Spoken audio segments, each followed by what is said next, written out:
Hello friends, இந்த வீடியோவில் வந்து CCS 334 பிக் டேட்டா அனலிட்டிக்ஸ் சப்ஜெக்ட்கான இம்பார்ட்டன்ட் கொஷின்ஸாக பார்க்க போகிறோம். ஆல்ரெடி எல்லாருமே படிச்சுட்டே இருப்பீங்க. இப்போ நான் ஷோ பண்ணுற கொஷினும் அது கூட நல்லா கொஞ்சம் ரெஃபர் பண்ணிங்க. அண்ட் இதுக்கான நோட்ஸும் வந்து டெலகிராம் குரூப்பில் இருக்குது. ஸோ வேணுன்றவங்க வந்து கீழே டிஸ்கிரிப்ஷன் வந்து லிங்க் கொடுத்துருக்கேன். ஸோ ஜாயின் பண்ணி டவுன்லோட் பண்ணிங்க. வாங்க இப்போ யூனிட் வைஸ் இம்பார்ட்டன்ட் கொஷினாக பார்த்தலாம். ஓகே, ஃபஸ்ட்டு யூனிட் 1 பொறுத்தவரைக்கும் இதில் வந்து டோட்டலாக வந்து 5 கொஷின் கொடுத்துருக்கேன்.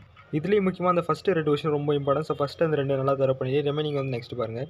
நெக்ஸ்ட் யூனிட் 2 பொறுத்தவரைக்கும் டிஸ்ட்ரிபியூஷன் மாடல் வந்து ரொம்ப இம்பார்ட்டன்ட். இதில் வரக்கூடிய அந்த மாஸ்டர் ஸ்லேவ் ரெப்ளிகேஷன் கொஷின் நல்லா படிச்சிங்க. அதே மாதிரி அந்த கெசன்ட்ரா டாபிக் வந்து பார்த்தீங்கன்னா கம்ப்ளீட்டாக நல்லா தேவை பண்ணுங்கள். அதில் வரக்கூடிய data model, examples, clients, architecture இதெல்லாம் இருக்கும், நல்லா படிச்சிங்க. இது கூட எக்ஸ்ட்ராவாக அந்த 3வது கொஸ்டின் அந்த அக்ரிகேட் டேட்டா மாடல் கொஞ்சம் நல்லா படிச்சிங்க. நெக்ஸ்ட் யூனிட் 3 பொறுத்தவரை யான் டாபிக் வந்து ரொம்ப இம்பார்ட்டன்ட். இதில் வரக்கூடிய அந்த ஆர்கிடெக்சர், மெரிட்ஸ், டிமெஸ் எல்லாமே நல்லா படிச்சிங்க.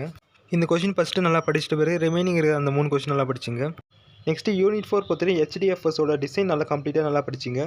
இதுலேயே வந்து நிறைய சப் டாபிக்ஸ் இருக்கும். முடிஞ்ச வரைக்கும் கம்ப்ளீட்டாக வந்து படிக்க பாருங்கள். அப்படி இல்லைனாலும் அந்த ஆர்ட் பீட் மெக்கானிசம், அப்புறம் அந்த ஜாவா இன்டர்ஃபேஸ் இதெல்லாம் நல்லா படிச்சிங்க. இது கூடவே அந்த 2வது கொஸ்டின் நல்லா படிச்சிங்க. நெக்ஸ்ட்டு கடைசியாக யூனிட் 5 பொறுத்தவரை டோட்டலாக வந்து பார்த்தீங்கன்னா 3 டாபிக்ஸ் இருக்கும். இதில் வந்து பார்த்தீங்கன்னா 2 டாபிக்ஸ்க்கான கொஸ்டின் கொடுத்துருக்கேன். இந்த 2 டாபிக்ஸில் இருக்கிற சப் டாபிக்ஸ் எல்லாத்தையும் நல்லா கவர் பண்ணிங்க. ஓகே, இப்போ வந்து 5 யூனிட்டுக்கான கொஷின்ஸ்லாம் பார்த்துட்டு இப்போ ஆல்ரெடி சொல்லியிருந்த மாதிரி நோட்ஸ் வந்து பார்த்தீங்கன்னா புக் மெட்டீரியல்ஸ் வந்து டெலகிராம் குரூப்பில் இருக்குது. ஸோ டிஸ்கிரிப்ஷனில் வந்து லிங்க் கொடுத்துருக்கேன்.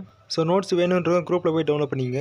அதே மாதிரி பார்ட் A 2 மார்க்ஸ்க்கான கொஷின் அண்ட் ஆன்சர் வந்து அந்த புக்லேயே இருக்கும். ஸோ அதையும் கொஞ்சம் நல்லா ரெஃபர் பண்ணிங்க. ஓகே, நெக்ஸ்ட் வீடியோ பார்க்கலாம். பாய்.